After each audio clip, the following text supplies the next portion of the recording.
All right, so let's talk about how farmers can actually fight disease pressure or disease epidemics or diseases developing in their fields. And I'm going to focus on do your homework. And so that's going to be unpacked in a couple of different ways, but good record keeping is part of doing your homework. Like as you farm in a field, hopefully if you're renting it for the first time, there's some background information in that field, or if you've been in a field for a long time, taking really good notes on what you're seeing, when you're seeing it, when does it show up, how widespread is it.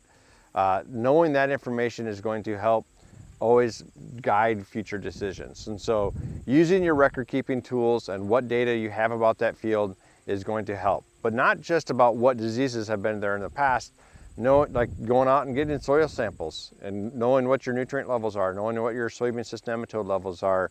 There's actually companies out there now that will start giving you different levels of other pathogens, not just soybean cyst nematode as well. So you can gather a lot of information about what's going on in that field even before you put any seeds in the ground. The other thing you can be doing after you plant is just gathering information about how good is the plant stand, what is the yield potential, how quick is the canopy closing. These are all things that can be helping make decisions about how to fight diseases.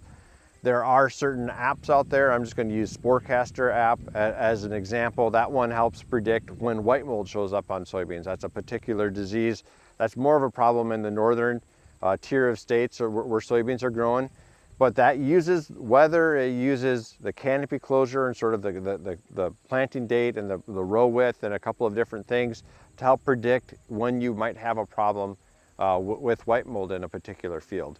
So there are decision-making tools such as those, but the biggest thing you can do is pick the right hybrid or the right variety that you can plant. In order to do that, again, you're gathering a lot of information and making that decision. Once you do that, hopefully you also then will diversify. So don't put all of your eggs in one seed variety or hybrid.